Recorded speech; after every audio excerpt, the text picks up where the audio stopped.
მოგესალმებით ეთერშია გადაცემა ღვთისმეტყველების საათი. დღეს ჩვენი სტუდიის სტუმარია თბილისის სასულიერო აკადემიისა და სემინარიის კანონიკური სამართლის დოქტორანტი ირაკლი გუნიავა. მოგესალმებით, მადლობა მობრძანებისათვის.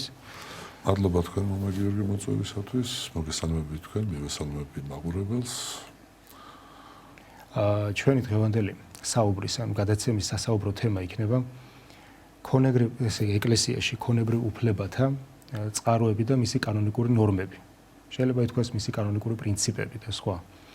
როდესაც ჩვენ ვსაუბრობთ ზოგადად ქონებრივ უფლებებზე, გარკვეულ ესე იგი წინარე გადაცემაში გარკვეული სახით შევეხეთ, თუმცა ცოტა სხვა კუთხით, რა თქმა უნდა, ამ საეკლესიო ქონებას. დღეს უფრო მეტად ყურადღებას გავამახვილებთ, ესე იგი მის პრინციპებზე, ნორმებზე, როგორი ნორმები არსებობს, საიდან მოდის ეს ნორმები, ეს კანონიკური ნორმები, უფრო სწორედ, საიდან ყალიბდება ეს რა კანონიკური წყაროები არსებობს ამასთან, რას ეყრდნობა დღეს ეკლესია, ალბათ ბოლოს ამით დავასრულებთ საუბარს, მაგრამ თავდაპირველად გვექნება ალბათ მცირე ექსკურსი, ესე იგი, საიდან იღებს ეს სათავეს და ეს ნორმები როგორ ყალიბდებოდა. ალბათ თქვენ შეეხებით უფრო ძველ აღთქმას, ახალ აღთქმას, როგორი ნორმები არსებობდა, ძირითადი წყარო რომ წმინდა წერილია და სხვა. 2-20 სიტყვით ვიტყვი რამდენიმე კრებულის შესახებ, აი შესავალშივე და მე ალბათ საუბარში გავშლით უფრო მეტად და გავამახვილებთ ყურადღებას, რომ ეკლესიაში იმთავითვე, ანუ ახალი აღთქმის ეკლესიაზე მაქვს ამ შემთხვევაში საუბარი, არსებობდა რა პირველ საუკუნეებში ხელმძღვანელობდა ძველი აღთქმის ნორმებით, გარკვეული წესებით, მაგრამ იმთავითვე რა გახდა რა ეკლესია, ესე ვთქვათ, აღიარებული რელიგია მე-4 საუკუნიდან და შემდეგში სახელმწიფო რელიგია თვითონ იმპერატორების მიერაც, არა მხოლოდ საეკლესიო კრებებზე იწერება უკვე კრებულები. ანუ ნომოკანონები, ანუ ესე იგი სახელმწიფო კანონები, რომელიც ეხება ეკლესიას და ეკლესიისა და სახელმწიფოს ურთიერთობას, მათ შორის ქონებრივ უფლებებს და სხვა. ესეთი კრებულები პონტოს დიოცეზაში იყო პირველი კრებული, ასე ვთქვათ, პირველ საუკუნეებშიც იყო კანონიკური ეპისტოლეები, წერილები, რითიც სარგებლობდა და იყენებდა ამას ეკლესიას, მაგრამ უკვე მე-4-5 საუკუნიდან უკვე იმპერატორებიც წერენ და კრებების შედგენილი კანონების კრებულები იქმნება და შემდეგში ბასილიკები პროხირონ უკვე იმპერატორთან მიერ შედგენილი მე-9 საუკუნეში. მერე ფოთი პატრიარქის ნომოკანონი, რასაც ჩვენ დღეს დიდ ჟულის კანონს უწოდებთ და მასში შედის მსოფლიო კრებების კანონები და ზოგიერთი ადგილობრივი კრების და სხვა, მათ შორის საქართველოში თარგმნა სავარაუდოდ თანამედროვედ ხდებოდა ხოლმე ძირითადად თარგმნა ამასთან ბევრი მეცნიერული არზი არსებობს და შემდეგში თუ საჭირო გახდება შეიძლება გადაცემის სრულობისას გავამახვილოთ ყურადღება. აი ხა ბევრი რო არ გამიგზერთ ეს სიტყვა, მოდი კითხვით სახით მოგმართავთ, აი რა წყაროებს ეფუძნება კანონიკური ნორმები და საიდან იღებს სათავეს? ჩვენ წინას გადაცემაში საუბრისას აღნიშნეთ, რომ რეალურად აღმოსავლურ ქრისტიანობაში, ანუ მართლმადიდებლობაში სამართლის როგორც მეცნიერების განვითარება არ მომხდარა. ძირითადად წყაროები ძირითადი ორი სახე არსებობს ეკლესიაში, არის წერილობითი წყაროები და არსებობს წმინდა გარდამოცება. თუმცა სამართლებელი მეცნიერება ასევე იცნობს დღევანდელი უკვე სამართლებელი მეცნიერება იცნობს მატერიალურ და ფორმალურ წყაროებს. მატერიალური წყაროები ესენი არიან პირები და ინსტიტუციები. ამ შემთხვევაში ეკლესია წარმოგვიდგება ინსტიტუციად. სხვა ფორმით მას სახელმწიფო ურთიერთობა ვერ ექნებოდა სახელმწიფოსთან. აქედან გამომდინარე ის წარმოადგენს მატერიალურ წყაროს. შეიძლება ეს ცოტა გაუგებარი იყოს, მაშინ რა არის ფორმალური წყარო? ფორმალური წყარო არის სწორედ ის ძეგლები და დოკუმენტები, რომლებითაც დღეს ხელმძღვანელობს ეკლესია მის სამართლებრივ ცხოვრებაში. მეორე მხრივ არსებობს სოციოლოგიური და იურიდიული წყაროები და საინტერესოა ის, რომ სოციოლოგიური წყარო ეს სიტყვა თითქოს და განსაზღვრავს ადამიანის ცხოვრების ისეთ მხარეს, რომელიც ეხება მის მატერიალურ ცხოვრებას, მაგრამ ამ შემთხვევაში კონკრეტულად სოციოლოგიური წყარო ეს არის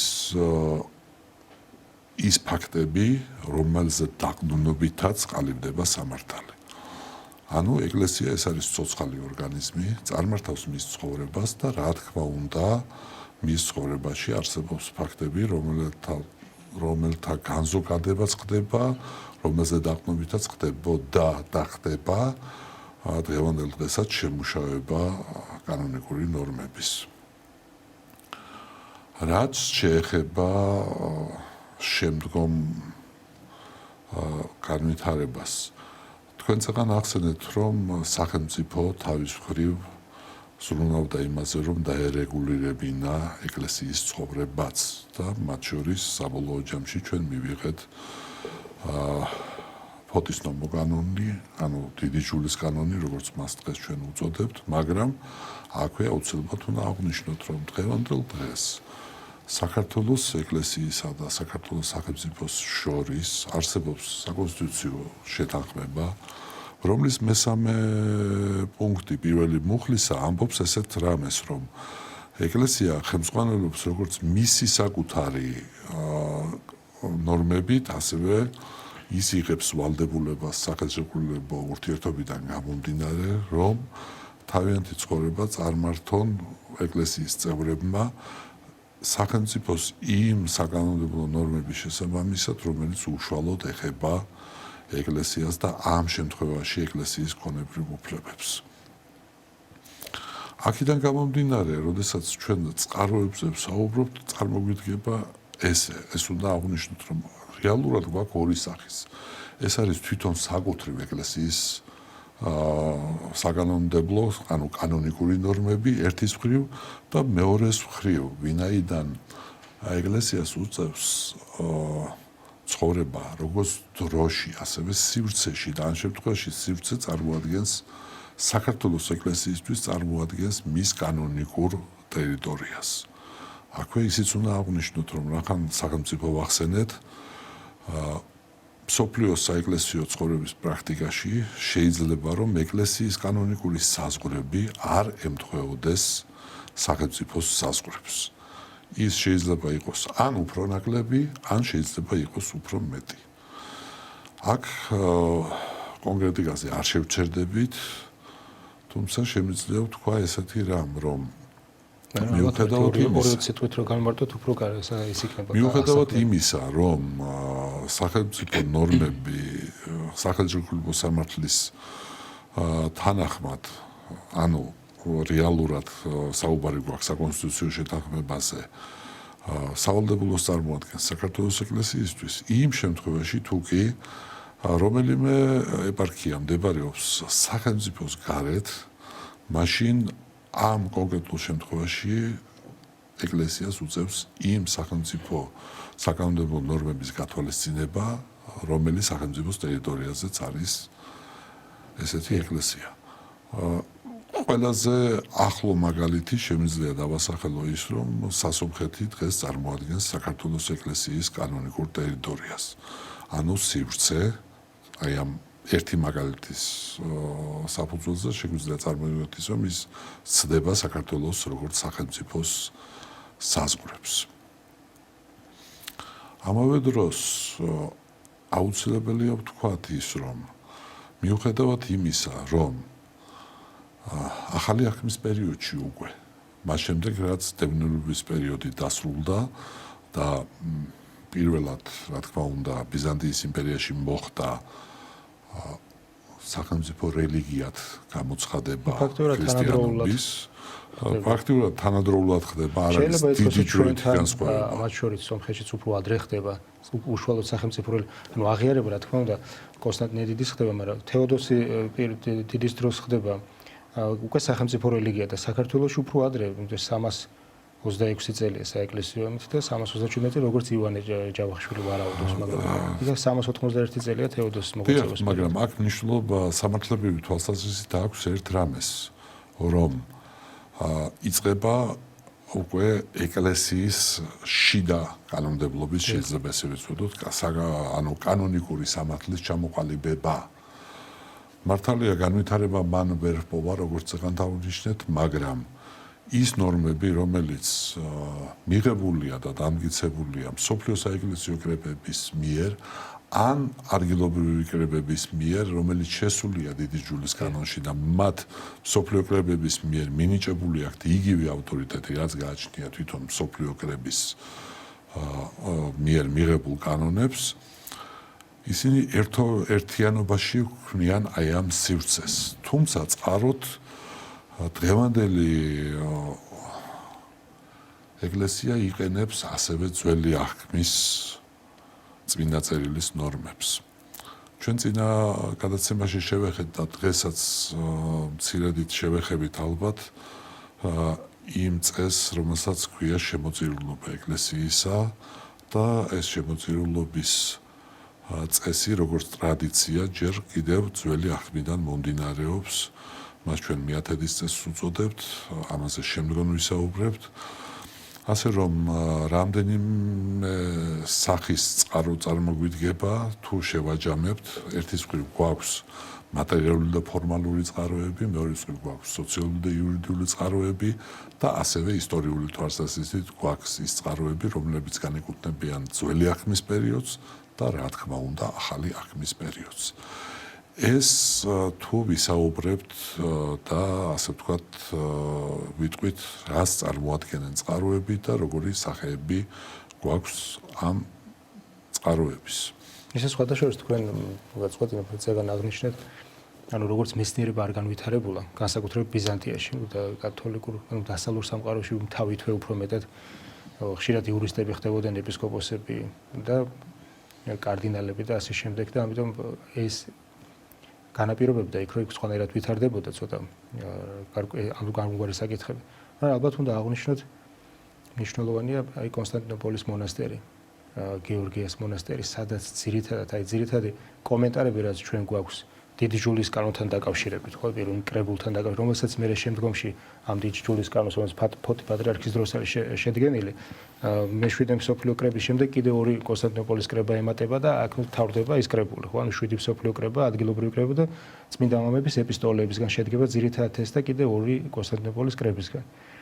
აი ამათი ყველა კანონის ფაქტობრივად კომენტირება ხდებოდა ამ მონასტრებში, ან კონსტანტინოპოლის მონასტრებში, ძირითადად ეს არის მე-11, მე-12, მე-13 საუკუნეები. შემდგომში ფაქტიურად კი მე გამოიცემა ბასილიკები კი არა, ალბანური სინტაგმა, რომელზეც ესე იგი უფრო ვრცელი ტექსტია, იმიტომ რომ კიდევ ემატება იქ ძირითადად აქედან არის შედგენილი ეს ამბანი, ოღონდ ამბანის მიხედვით არის დალაგებული საკითხები.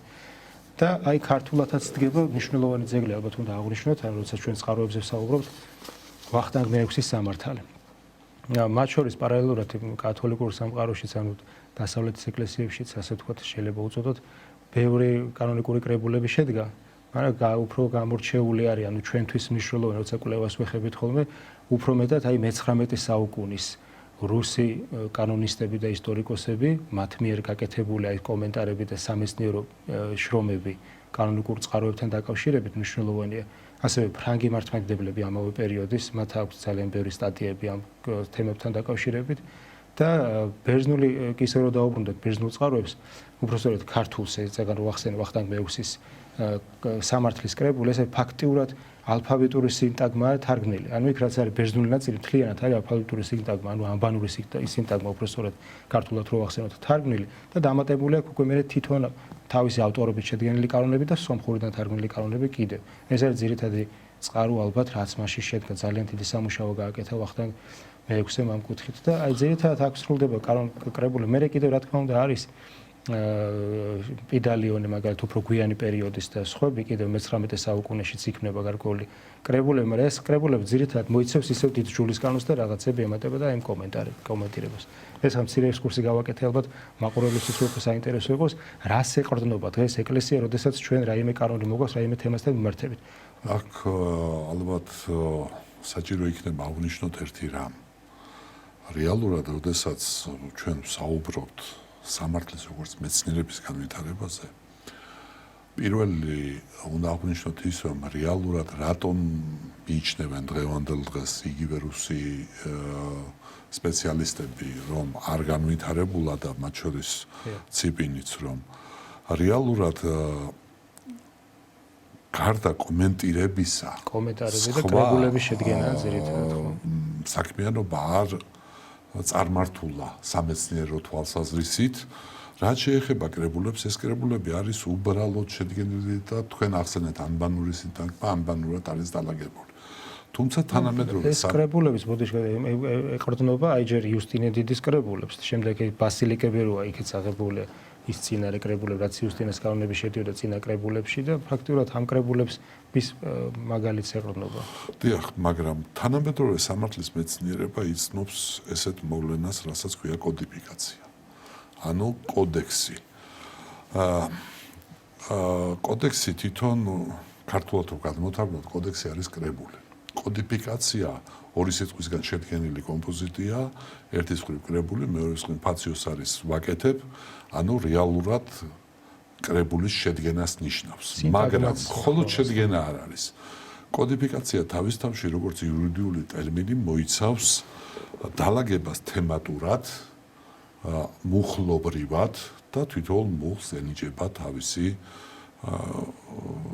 კოდი ან ნომერი. ამიტომ ვახსენე ის ანბანური სინტაგმა, რომელიც იქაც თემატურად ლაგდება. იქაც თემატურად არის დალაგებული, მაგრამ მე აქ ამ შემთხვევაში საუბარი მაქვს თანამედროვე სამართლის მეცნიერებაზე და მასთან ვადარებ იმ მდგომარეობას, რაც გვაქვს დღეს კანონიკურ სამართალში ამ თვალსაზრისით. თუმცა აქვე მინდა აღვნიშნო ის, რომ ვიდრე გადავალთ უშუალოდ სხვა საკითხებზე, ერთი რამ მინდა აღვნიშნო კიდევ, რომ უნდა გავითვალისწინოთ, როდესაც წყაროებზე ვსაუბრობთ, რომ პანაიოტის ბუმისი თავის წიგნში კანონიკური სამართალი აღნიშნავს 4 სახის სამართალს. აქედან პირველი არის, ეს არის დაწერილი სამართალი, ანუ ეს არის ის, რაზეც ჩვენ წეგან ვისაუბრეთ, ეს არის ფორმალური წყარო. ამავე დროს არის დაუწერელი სამართალი, ეს არის ის გარდამოცემა, წმინდა გარდამოცემა, რომელიც წმინდად ინახება ეკლესიაში, არსებობს ბუნებრივი სამართალი, ანუ ბუნებრივი სჯული. ეს არის ადამიანისათვის თანდაყოლილი ჩვეულებითია, თანდაყოლილია მის ვინაგანი სამყაროს, ასე ვთქვათ, შემადგენელ ნაწილად შეიძლება მოვიაზროთ და რაც ყველაზე მთავარია, არის დადგენილი პოზიტიური სამართალი, რომელიც არის პრაქტიკულად ერთიანობა ფორმალური და მატერიალური წყაროსი. როდესაც ჩვენ მატერიალურ წყაროზე ვსაუბრობთ, აქ არის მთავარი ერთი რამ გავითვალისწინოთ. ჩვენ ვთქვით, რომ პირები და ინსტიტუციები. თუმცა ამ შემთხვევაში, როდესაც კანონიკურ წყაროზე ვსაუბრობთ, აქ გვაქვს პირისა და ინსტიტუციის კონგლომერატი.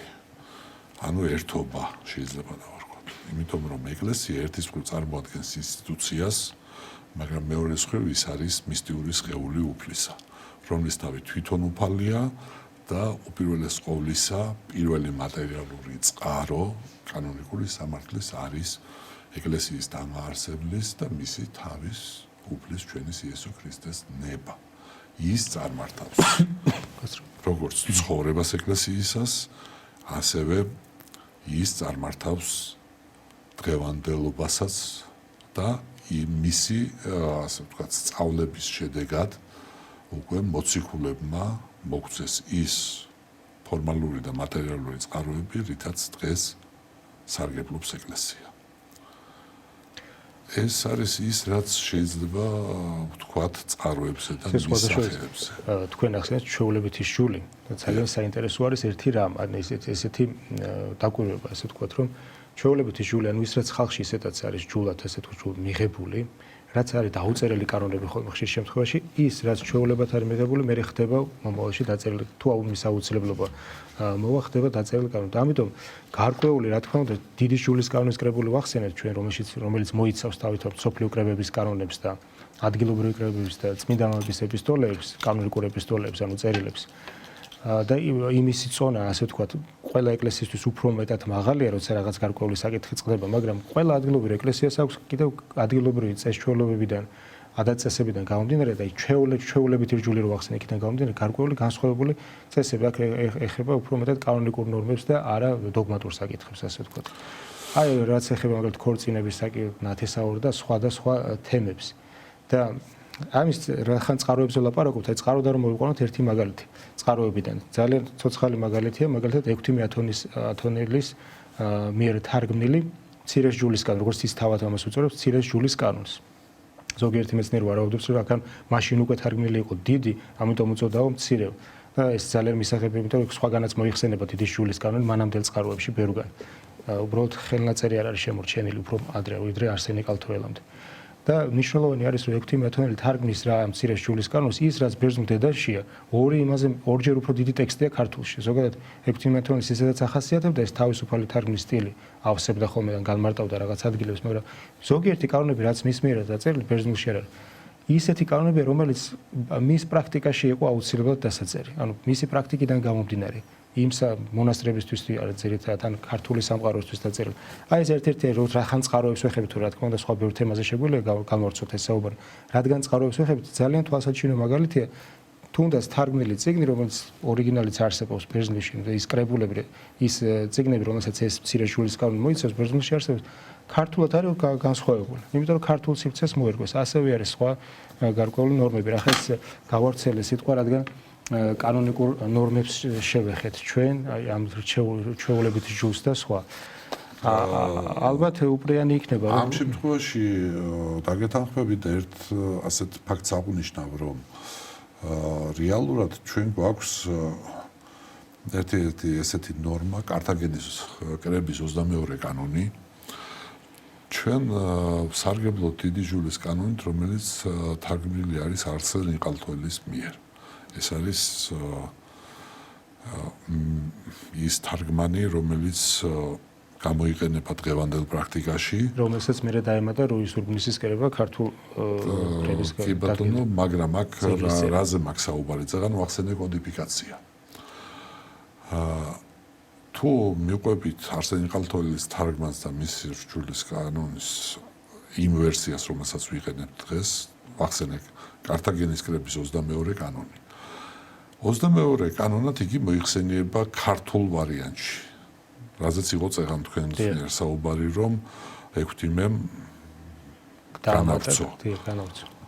როდესაც მოვახდინეთ შედარება რუსულ და ბერძნულ ვერსიებთან, აღმოჩნდა, რომ ერთ ვერსიაში, ერთ თისახის ანუ ბერძნულ ვერსიაში ეს კანონი მოიხსენიება 31 მუხლად კართაგენის კრების, ხოლო რუსულში 32 მუხლად.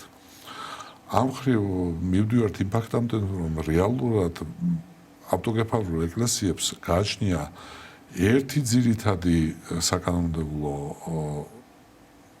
ძეგლი, დიდი ჯულის კანონი, თუმცა არ არსებობს უნივერსალური ყველასთვის ერთნაირი კოდიფიკაცია ამ შემთხვევაში. ანუ თარგმანი და თუ რატომ მოხდა ესე დაცილება საკმაოდ დიდია 22-სა და 32 შორის 10 პუნქტია დაცილება, თუ რატომ მოხდა და კერძოდ როგორ დაალაგა ქართულ ვარიანტში არსენ იყალთოელმა, როდესაც თარგმნა ეს ძეგლი, ამას ალბათ ცალკე კვლევა ჭირდება უკვე სამართლის ისტორიაში და მისი მიზეზები თუ მოტივი რითი სარგებლობდა არსენ იყალთოელი, ეს ცალკე კვლევის საგანია. ძირითადად უფრო ტექსტუალური კვლევის საგანია ხოლმე ეს. აი მაგალითად როის ურბნისის კრება რო ვახსენეთ, რომ თავიდან რა თქმა უნდა ეს ძეგლის წერა არის ერთი სრული ტექსტი და არა კანონებად დაყოფილი. და მე უკვე დაყოფა როდესაც ხდება კანონებად, ზოგიერთი კანონი ერთიანდება, ამიტომ განსხვავებული ვარიანტები გვაქვს. ზოგადად სულ ქართული, როგორც თუ სწორად მახსოვს, 7 ხელნაწერია შემორჩენილი, 7 ვარიანტი დიდი ჯულის კანონის. აქედან 2 არის მარტო სრული. რა თქმა უნდა, ვინც მუშაობს მასზე, უფრო მეტად დეტალურად ეცოდინება ეს განსხვავებები, მაგრამ ჯერჯერობით ხანდახან გადამწერის შეცდომებიც არის ხოლმე და ამიტომ კარგია ბერძნულთან შედარება, რაც თქვენ ახსენეთ, ორიგინალთან შედარება ხოლმე ასეთ შემთხვევაში. ჩვენ გარკვეულწილად წყაროებს მიმოვიხილეთ, ალბათ თავში რო ვახსენეთ ეს ძველი აღთმის კანონები, მინდა აღვნიშნო ასევე, რომ არსებობს ქართული ხელნაწერები, სადაც ჩანს, რომ იმთავითვე, ანუ ძალიან ძველ საუკუნეებში თარგმნილი იყო ქართულად ძველი აღთმის ან მოსეს ჯულის, მეორე ჯულის კანონებიც, რაც რითაც ალბათ სარგებლობდნენ და იმიტომ იყო თარგმნილი. და ვარაუდობენ, რომ მაგალითად პირველი ერთ-ერთი კრებული ეკლესიაში შედგენილი, ვიდრე დიდი ჯულის კანონი შეიქმნებოდა, ეს არის პონტოს დიოცეზის კრებული მე-6 საუკუნის თუ სწორად მახსოვს, იმ თავითვე თარგმნილი უნდა ყოფილიყო, რადგან პონტოს, ანუ საქართველოს შავი ზღვა იგულისხმება და არა იტალიის პონტო, რადგან მოსაზღვრე და აქვე იყო, ალბათ თარგმნილი უნდა, აი ბევრ წყაროებში ჩანს, რომ საქართველოს მიყვებოდა ამას, თუმცა ყველაზე ძველი ჩვენ რაც გვაქვს, დიდი შულის კანონის ეს არის არსენ ნიკოლთოელისეული თარგმანი და მე უკვე შუა საუკუნეების ვახტანგ მე-6-ის და მე პატონიშვილების და სხვათა კრებულები, უფრო უკვე ორიგინალური კრებულები. ხო არ ჯობია საუბარი უპირიანი იქნება ალბათ ჩვენ რადგან ქონებრივი უფლებები ვახსენეთ, უშუალოდ აი ქონებრივი უფლებების შევეხოთ ახლა შევეხოთ ქონებრივ უფლებებს და დავიწყოთ მისი წარმოშობიდან შეძენიდან წარმოშობა და შეძენა ერთმანეთს უკავშირდება და ამავე დროს ჩვენ ამ შემთხვევაში მაყურებლისთვის დავაზუსტებთ გულისხმობთ საეკლესიო ქონებას. რა თქმა უნდა, საეკლესიო ქონებაზეა საუბარი. ვიწები, ტაძრები, წმინდა ნაწილები, რაც გამოიყენება ღვთისმსახურების დროს და სხვა და აი ამის ნორმებზე ვსაუბრობთ, საიდან მომდინარეობს და მისი განკარგულება. ვახსენეთ წყაროები, ვახსენეთ მატერიალური წყარო, ვახსენეთ ფორმალური წყარო. და როდესაც წარმოშობაზე ვიწყებთ საუბარს, ვიდრე შეძენას შევეხებოდეთ, ჩვენ უნდა ვთქვათ, რომ ამ შემთხვევაში წმინდა წერილი და კერძოდ ახალი აღქმა პირდაპირ გადმოგცემს ძველი აღქმის ეკლესიის წესს, როგორ ხდებოდა მასში მატერიალური ფასეულობის მიღება. და ეს არის მარკოზის სახარების მე-12 თავი, სადაც პირდაპირ არის საუბარი იმაზე, რომ მაცხოვარი თავის მოსწავლეებთან ერთად ზის ტაძარში, უყურებს თუ როგორ სწირავს ძველი აღქმის ეკლესიის წევრები საფასეს, შესაწირავს და აქ არის საინტერესო მაცხოვრის მიდგომა. იმიტომ რომ აქ არის საუბარი, ეს არ არის იგავი, რამდენადაც ხვდებით, ეს არის ნამდვილი ამბავი, მოდის ქვრივი, რომელიც ორ უმცირეს მონეტას სწირავს და მაცხოვარი ეუბნება თავის მოწაფეებს, რომ მან ყველაზე მეტი შესწირა. ეს სიტყვები საინტერესოა ჩვენთვის სამართლებრივი თვალსაზრისით, რადგან ამ სიტყვებით მაცხოვარი შეიძლება ითქვას პირდაპირ, რომ აკანონებს ძველი აღქმის წესს ახალი აღქმის ეკლესიაში, რომ წარმოშობა ქონებისა ახალი აღქმის ეკლესიაში არ დადგეს, ასე ვთქვათ, კითხვის ნიშნის ქვეშ, საიდან როგორ პირდაპირ გვაქვს ნორმა მოცემული წმინდა წერილში, სადაც მაცხოვარი თავის ნებას გამოხატავს. და პირდაპირ ეუბნება მოწაფეებს, რომ მართალია იქ რა ოდენობაზეა საუბარი და ეს ოდენობაც რა თქმა უნდა უფლის სამართლით ყველაზე მეტია, თუმცა მატერიალური თვალსაზრისით ყველაზე პატარა იყო, მაგრამ აქ სწორედ სამართლებრივი თვალსაზრისით, როგორც საეკლესიო ქონების წარმოშობის კანონიკური ნორმა გამოხატული მაცხოვრის ნებით გვაქვს მოცემული. მან ყველაზე მეტი შესწირა. რითაც მაცხოვარი უთითებს, რომ შესაწირავი ეს არის საეკლესიო ქონების როგორც წარმოშობის კანონიკური ნორმა, ასევე შეძენის. აქვე შეძენას უახლოვდებით და წინა გადაცემაში გვქონდა საუბარი მეათედის წესზე, აქაც უნდა შევეხოთ ამ ადგილს, იმიტომ რომ მხოლოდ ძველი აღქმის ეკლესიაში არ მომხდარა ამ წესის ასე ვთქვათ გამოყენება და რა თქმა უნდა მომდინარეობს ძველი აღქმის ეკლესიის ტრადიციიდან, მაგრამ ეს ნორმები მოცემული გვაქვს ახალ აღქმაშიც. სხვადასხვა ძველ აღქმაშიც არა მეათედის წესი კანონად დაიწერებოდა, ანუ ჯულად მიიღებოდა. მანამდეც კი ეს იყო, აი ჩვენ ჩვეულებითი ჯული ვახსენეთ. მაგალითად და ესაც ჩანს, მაგალითად ა ブラ ამი მელქისედეკს, ანუ მღვდელს სწირავს მეათედს, როგორც სამღვდელო შესაწირს. ანუ ბევრად უფრო ადრე ვიდრე დაიწერებოდა ეს უკვე ჯულად უკვე მიღებული იქნებოდა და კანონებული იქნებოდა. ახალ აღთქმაში რადგან მაცხოვარი ახსენეთ და მის მიერ უკვე კანონიკური თვალსაზრისით ეს ნორმად იქცა, ანუ უფლის ნება გამოიხატა ამ შემთხვევაში და სიტყვა გაჟღერდა ამ შესაძირთან დაკავშირებით, თავად მოციქულთა ცხოვრებაც და მათ ცხოვრების ქადაგებაც ამაზე მიგვანიშნებს. გვადრუციება რა იუდას, ანუ შესაკრებას შესაძირავს აგროვებდა და მე განიყოფოდა შესაბამის საჭიროებისათვის. შემდეგ ეს დიაკვნებს დაევალათ, მაგალითად ტრაპეზის განაწილება, ქრუებოლთათვის და სხვა და შემდეგში უკვე ეს ეკლესია ამ პრინციპს ემყარებოდა, ვიდრე სახელმწიფო რელიგიად გამოცხადებამდე და მე უკვე ესე ვთქვათ ნორმებში და კანონებში ხდება მისი ჩამოყალიბება. ვიდრე პრინციპებს შევეხებით, მამა გიორგი, მანამდე მინდა ვთქვა თქვენ ახსენეთ დიაკვნები, ახსენეთ განაწილება და ასე შემდეგ და აქ კიდევ ერთი მომენტი მინდა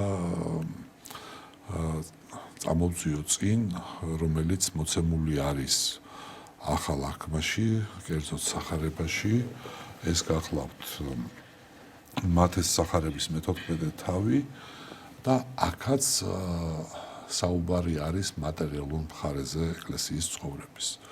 მე-14 თავის აი ამ მომენტში საუბარი არის, როდესაც უფალი 5 პურით აპურებს 5000 ადამიანს, მაგრამ ვიდრე მოხდება ეს მოვლენა, ანუ სასწაული, რომელიც აღესრულა უფლის მიერ, მანამდე ასევე მიმდინარეობს საუბარი უფალსა და მის მოწაფეებს შორის.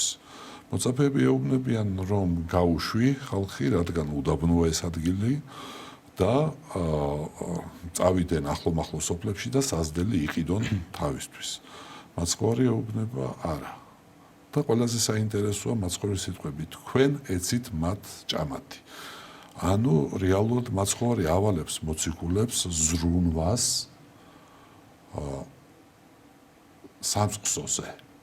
ეს არის ერთ-ერთი პირველი გამოხატულება ამისა და ეს ნორმა არის შეიძლება ითქვას თავისი შინაარსით უნივერსალური. იმდენად რამდენადაც თავის თავში მოიცავს ორ მომენტს. ერთის მხრივ, რომ მათ უნდა იზრუნონ მრევლზე, მაგრამ არა მხოლოდ სულიერ მხარეზე, არამედ მრევლის მატერიალურ მხარეზე, რომელიც შემდგომში უკვე კანონმდებლობაში აისახა საეკლესიო კანონმდებლობაში და დაევალა ეკლესიას უპოვართა პატრონობა. შემდგომში შეიძლება შევეხოთ ჩვენ პრინციპებს და იქ უფრო კონკრეტულად ვიტყვით ამ მოვლენის შესახებ. ალბათ კარგი იქნება თუ შევეხებით ამ კანონიკურ ნორმებს, რის მიხედვითაც დაევალა ეკლესიას არა მხოლოდ უპოვართა, არამედ ზოგადად საეკლესიო ქონების განკარგულობა, როგორ ხდება ეპისკოპოს რაევალება, იკონომოს რაევალება და აი მისი ჩამოყალიბების ისტორია და დღეს არსებული რეალობის შესახებაც შეიძლება გავამახვილოთ ყურადღება. ფაქტობრივად მას ემყარება. ამ შემთხვევაში ჩვენ უკვე ვადგებით იმ კანონიკურ ნორმებს, რომლებიც განსაზღვრავენ საეკლესიო ქონების მართვისა და განკარგვის უფლება მოვალეობებს. ჩვენ როდესაც ვსაუბრობთ წეღან წმინდა გარდამოცემაზე და შემდეგ ვთქვით, რომ შეიძლებოდა ეს წმინდა გარდამოცემა ჩაწერილიყო, ამისი ნათელი მაგალითი გახლავთ მოციქულთა კანონი. ის 85 მუხლი, რომელიც მოცემულია მოციქულთა კანონებში, რომელიც თავიდან რა თქმა უნდა ზეპირსიტყვიერად გადმოეცა და შემდეგ მოხდა საჭიროებისამებრ ამ კანონების ჩაწერა და უშუალოდ პირველი განსაზღვრება ვინ უნდა მართოს და განკარგოს საეკლესიო ქონება მოცემული გვაქვს მოციქულთა კანონებში. მოციქულთა კანონების 34 მუხლი პირდაპირ ავალებს ეპისკოპოსს, რომ იგი არის პასუხისმგებელი უფლის წინაშე, რომ კეთილად განაგოს ეკლესიის ქონება.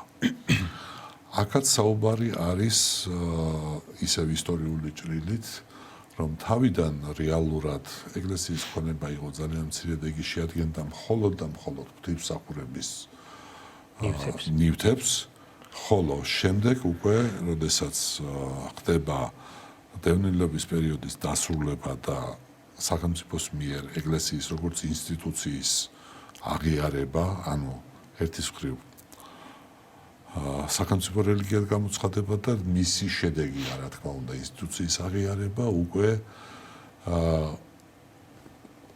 ეკლესია როგორც ოფიციალურად უკვე არსებული ინსტიტუცია იძენს იმ უფლებებსა და რა თქმა უნდა უფლებებთან ერთად მოვალეობებს და უფლებებში რა თქმა უნდა შედის ქონებრივი უფლებები მას ახორციელებს მათ უკვე გარდა ღვთისმსახურების ნივთებისა უკვე ეკუთვნის ეკლესიას მიწისნაკვეთი შენობა-ნაგებობა სადაც აღესრულება ერთის მხრივ ღვთისმსახურება მეორეს მხრივ ეს შეიძლება იყოს დამხმარე შენობა-ნაგებობები თუმცა სამართლებრივი სტატუსით იგი არის ეკლესიის კუთვნილება და ყველაფერ ამას ისევ უნდა განაგებდეს, ანუ მართავდეს ეპისკოპოსი. თუმცა შემდგომა პრაქტიკა მაჩვენა ის, რომ იმისთვის, რომ ეპისკოპოსის სახელი არ შებრალულიყო და მის მიერ გაწეული მოქმედება საეკლესიო ქონებასთან დაკავშირებით, ეს იქნებოდა ხარჯი თუ შენაძენი არ აქვს მნიშვნელობა, არ დარჩენილიყო მოწმის გარეშე, ვინაიდან ვიცით, რომ საუბარია, რომ ჭეშმარიტება დამტკიცდეს ორი ან სამი პირის მიერ, ამ პრინციპზე დაყნობით, პირველ ეპისკოპოსს მას აუცილებლად ყოლოდა ეკონომოსი, ქართულად კეთილმოწესე ეწოდება. იმისთვის, რომ ერთის მხრივ აღრაცხულიყო ქონება, აღრაცხულიყო ასევე ქონების განკარგვა, ანუ მოძრაობა. რა შემოსავალი ქონდა ეკლესიას და შემდეგ ეს შემოსავალი რაში იქნებოდა დახარჯული. ეს იქნებოდა მატერიალური სახის ქონების შეძენა თუ ეს იქნებოდა ის გასაცემი, რაც თავშოთ თუნდაც წეგან ვახსენეთ უპოვართა შეწევნაზე, როდესაც ვისაუბრეთ. აქ საინტერესოა, მე თქვენ ვახსენეთ უკვე მე-4 საუკუნეში ჯერ კიდე კონსტანტინე დიდის დროს ხდება კონფესაცია, დაბრუნება ეკლესიაზე იმ ზიანისა, რაც მას მიადგა საუკუნეების განმავლობაში, ან პირველ, მეორე, მესამე საუკუნეში იგულისხმება დევნილობის პერიოდში. რა თქმა უნდა, ყველაფერი ვერ დაბრუნდებოდა, მაგრამ ძალიან დიდ ქონებას მიწებს, ტაძრებს, ანუ პირველი ბაზილიკები, ანუ ტაძრები მაშინ გადაეცემა დარბაზები. ეკლესიას თავად უშუალოდ იმპერატორის მიერ და ევსები კესარელის მოყავს უამრავი წყარო, სადაც უშუალოდ თავისი წერილებიდან კონსტანტინე დიდი წერს ამა თუ იმ ეპისკოპოს პირადად, რომ თუ კი რაიმე დაგჭირდეთ კიდევ, არ მოგერიოდოთ მომწერეთ და კიდე. ესე იგი, ზრუნველობა იწყება ეკლესიაზე, თქვენ ახსენეთ, რომ ხდება უფრო მეტად რეგლამენტირება, ანუ ჩამოყალიბება ეკლესიის ქონებისა, როგორ უნდა განაგოს ის ეპისკოპოსმა, რომ ეგ რაიმე დარღვევები არ მოხდეს. საინტერესოა აღნიშნოთ, რომ არსებობს მაგალითად საეკლესიო ქონება, რომელიც პირად კუთვნილებაში არ არის, მაგალითად ეპისკოპოსის. ამ შემთხვევაში ჩვენ ეპისკოპოსებს ვსაუბრობთ, იმიტომ რომ კანონები ეპისკოპოსს მიუთითებს როგორც მმართველზე. და ამ შემთხვევაში იგულისხმება თავისთავად მაგალითად სამრევლოებში წინამძღვარი წვრთნელიც და სხვა. და რა არის პირადი ნივთები, როგორ ხდება მის გამგებლობა, უფრო ალბათ გადავედით ამ ეტაპზე. როგორ უნდა განაგოს მას, აი მაგალითად გარდაცვალების შემთხვევაში წინამძღვრის იქნება თუ ეპისკოპოსის, ეკონომოსი აღწერს რა აღრაცხავს ყოველივეს, უნდა ჩაბარდეს ახალ დადგენილ ეპისკოპოსს, ან სხვა შემთხვევაში წინამძღვარს ეს იქნება მონასტერი თუ სამრევლო და სხვა. ალბათ ამ ნორმებზეც ვისაუბროთ. აქ ვადგებით ისეთ საკითხს, როგორიც არის საეკლესიო ქონების შენახვა.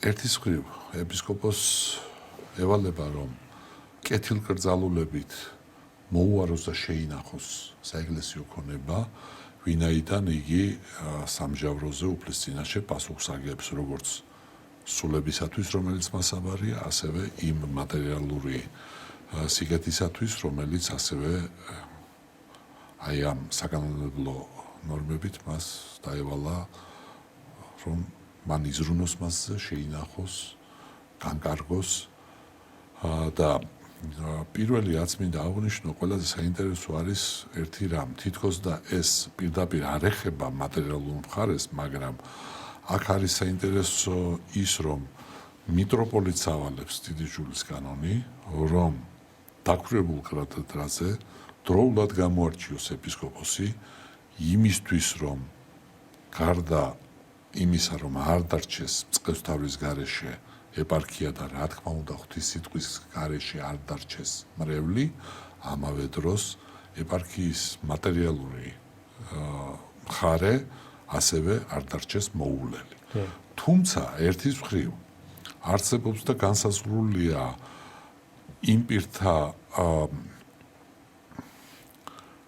დასი უწოდოთ, ვინც ვალდებულია კათედრის დაქვრივების შემთხვევაში, თუ კი ეპისკოპოსი გარდაიცვალა,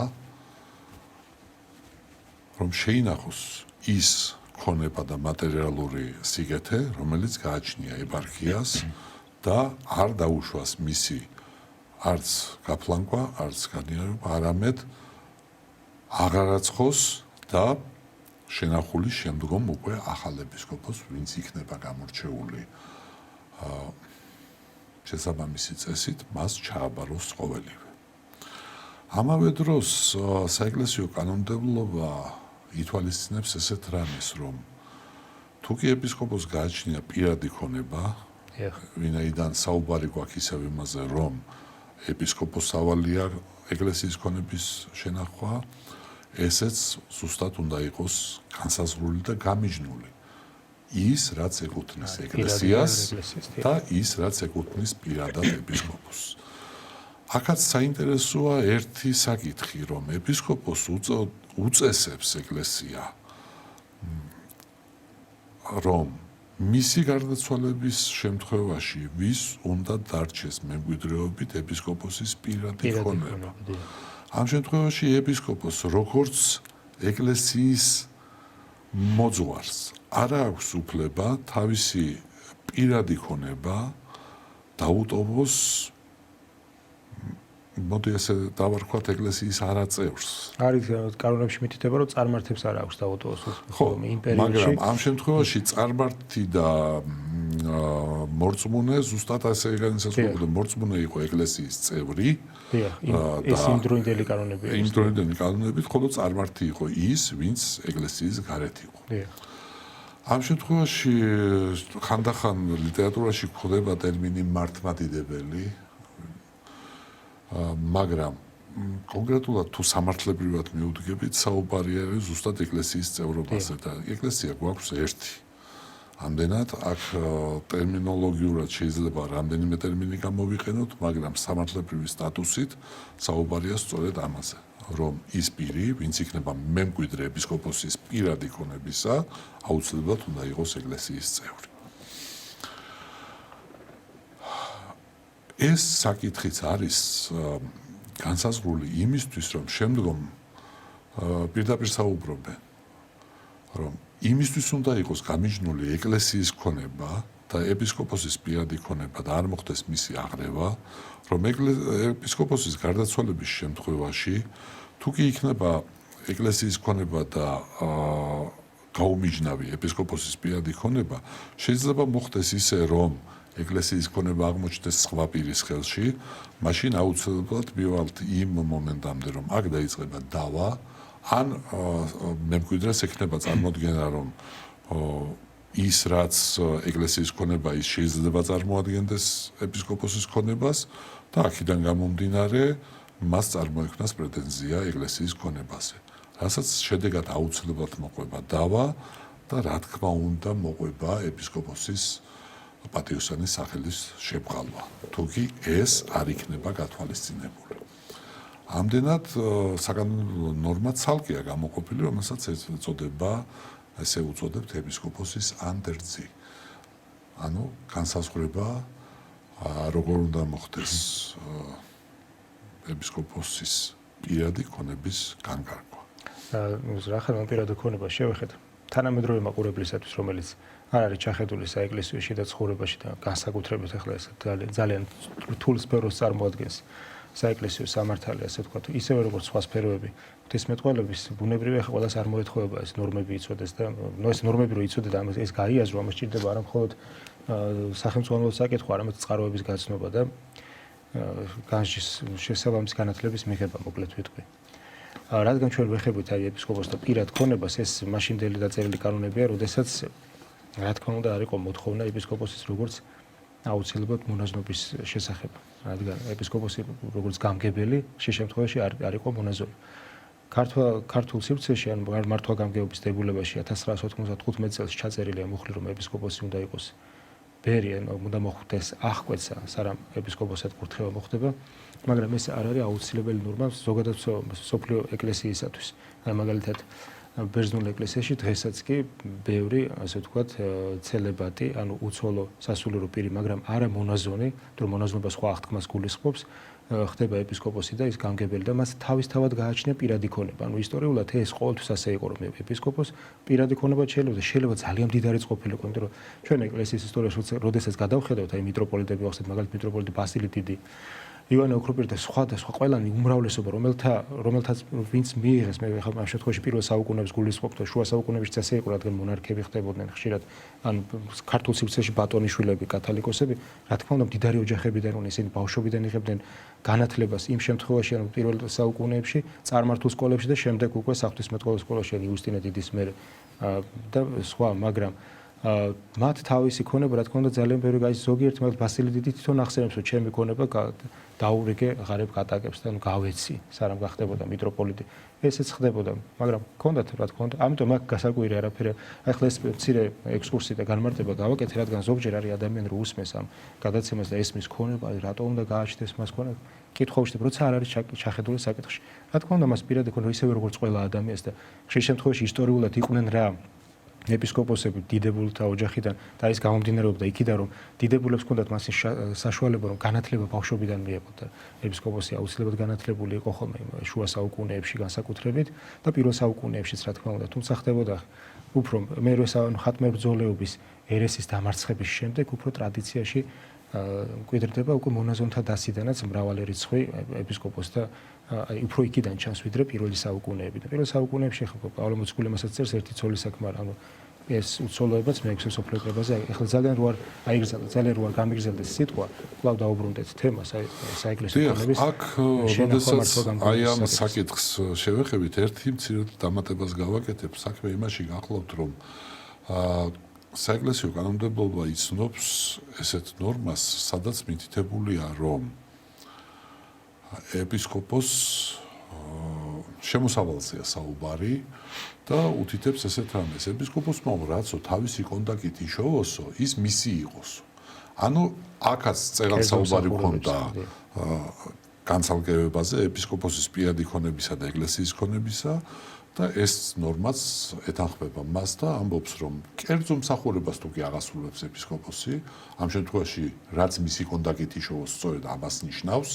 ანუ ეპისკოპოსმა შეიძლება ჩაატაროს ნათლობა, წესის აგება, ქორწინება, როგორც ყველა სრული, ასე ვთქვათ, სამღვდელო საიდუმლოების აღსრულებელმა და მის აი ამ კერძო მსახურების აღსრულებით მიღებული შემოსავალი, რომელიც რა თქმა უნდა წარმოადგენს შემოწირულობას, ეს მისი პირადია. აქედან გამომდინარე, რეალურად მართალია ერთის მხრივ, ჩვენ დღევანდელ დღეს მართვა-გამგეობის დებულები გვაქვს ესეთი მოცემულობა, რომ ეპისკოპოსი უნდა იყოს სამონაზვნო დასის წარმომადგენელი, მაგრამ მეორეს მხრივ ეს საკანონმდებლო ნორმა, რომელიც მოქმედია დღესაც, არავის არ გაუქმებია. საეკლესიო კანონმდებლობისათვის დამახასიათებელი არის ერთი რამ. წიგნ კოდიფიკაცია ვახსენეთ და იმ კანონად წოდებულ მუხლებში, რომელიც თითოეულ დაუშვათ, აი მესამე მსოფლიო საეკლესიო კრების მიერ მიღებული კანონები, მუხლის სახით მოცემული, მაგრამ ერთმა მუხლმა შეიძლება მოიცვას რამდენიმე სახის ურთიერთობის განსაზღვრელი ნორმა. აქაც კი საჭირო არის, ისე უბრუნდები იმ საკითხს, რომ სამართალი როგორც მეცნიერება საჭიროებს განვითარებას. რამდენიმე სიტყვით მინდა შევეხო იმ პრინციპებს, რომელი პრინციპებიც არსებობს დღევანდელ დღეს ეკლესიის ქონებრივ უფლებებთან მიმართებაში. თქვენ რაც ახსენეთ, აი მაგალითად, როდესაც კოდიფიკაცია ხდება კანონების და ამ კანონი შეიძლება იყოს მე-3 საუკუნის კანონი და შეიძლება იყოს მე-16 საუკუნის კანონი ერთად. და ამ შემთხვევაში რა არის საჭირო აუცილებელი, თუ როგორც კანონისტი, როცა საკითხს უყურებს, რომ პირდაპირ შეიძლება მესამე საუკუნის ან მეოთხე საუკუნის ამ სოფლიო კრებაზეც თუნდაც მიღებული კანონი არ მიესადაგებოდეს დღევანდელ რეალობას. ამიტომ საეკლესიო სამართალს გააჩნია ამგვარი მოქმედების ან ეკონომიის საშუალება შემსუბუქების დროებით არ გამოყენების კანონის ამავე დროს იმავე დონის ან უფრო დიდ კრებას შეუძლია მთლიანად შეცვალოს ეს კანონი ან გააუქმოს და სხვა საჭიროების შემთხვევაში არ გამოიყენოს ან შეამსუბუქოს და სხვა აქედან გამომდინარე მოქმედებს დღეს ეკლესია და ამიტომ ესე მშრალად აი მაგალითად იყო ხოლმე 90 მე მახსოვს ჩემი სტუდენტობის და უფრო მანამდე პერიოდში კიდევ როდესაც დაიბეჭდა რა ქართულად მხოლოდ ჯულის კანონი და ნაკლებად მოიძიებოდა მისი კომენტარები და სამეცნიერო ნაშრომები კითხულობდა მრევლის ნაწილი იქნებოდა თუ სხვა ჯულის კანონს და წააწყდებოდა რაღაც გარკვეულ კანონს პირდაპირ გადმოქონა დღევანდელ რეალობაზე და ამბობდა რომ ეს არ შეიძლება როცა ამ ყველა კანონს ჭირდება შესაბამისი განმარტება ერთ ძალიან სიტყვა თუ არ გამიგრძელდება ერთ მაგალითს მოვიყვანე იმიტომ რომ მაგალითი აცოცხლებს ამას ადვილი ახსაქმელი ხდება აი მაგალითად ქართულში თარგმანია დუქანში არ შევიდეს სასულიერო პირი ღდელი იგულისხმება ღდელი არ შევიდეს დუქანში რო წაიკითხავს ამას ადამიანი გაიგებდა რომ არ შეიძლება დუქანში ადამიანმა ან რესტორანში შეჭამოს საჭმელი და ან დაესწროს რაიმე სადღესასწაულო სუფროს. აქ ეს არ იგულისხმება, იმიტომ რომ როდესაც ბერძნულ ორიგინალს ნახავ და მის კომენტარებს აქ იგულისხმება რომ ამ დუქანის იქით იგულისხმებოდა რომ სამგზავრო სასტუმროები სადაც ხდებოდა რაღაც გარყვნილი ქმედებები და სხვა და იქაც მე ბოლოს მითითება რომ არის არ არის უხერხული არის ხუთლის შესვლა ესეთი მდგომარეობის გამო, მაგრამ თუ სხვა საშუალება არ აქვს ერთი ღამით დარჩი, მაგრამ მეორე დღეს გააგრძელე გზა გამონაკლისის სახით. ამიტომ ყველაფრის პირდაპირ გაგება არის ну ზერთად გაუნათლებლობის ბრალია ხოლმე, უცოდნარობის ბრალია. გეთანხმებით, ხო, გიორგი, და აქ ერთ ასეთ საკითხს აუცილებლად უნდა შევეხოთ, რომ თუ საუბარი არ არის დოგმატებზე, მაშინ მსოფლიო საეკლესიო კრების გადაწყვეტილება არ არის უცვალებელი. ანუ ის შეიძლება შეიცვალოს და თქვენ ახსენეთ ან შესაბამისი დონის, ან უფრო მაღალი დონის კრების მიერ. დიახ. და იმ ახალი რეალობის გათვალისწინებით, რომელშიც ჩვენ ვიმყოფებით, დღევანდელ დღეს შეიძლება თუ იქნება ამისი საჭიროება ერთის მხრივ და მეორეს მხრივ, რა თქმა უნდა, ნებასურვილი ეკლესიისა, ალბათ მოხდება ახალი ტიპის ნორმის შემუშავება და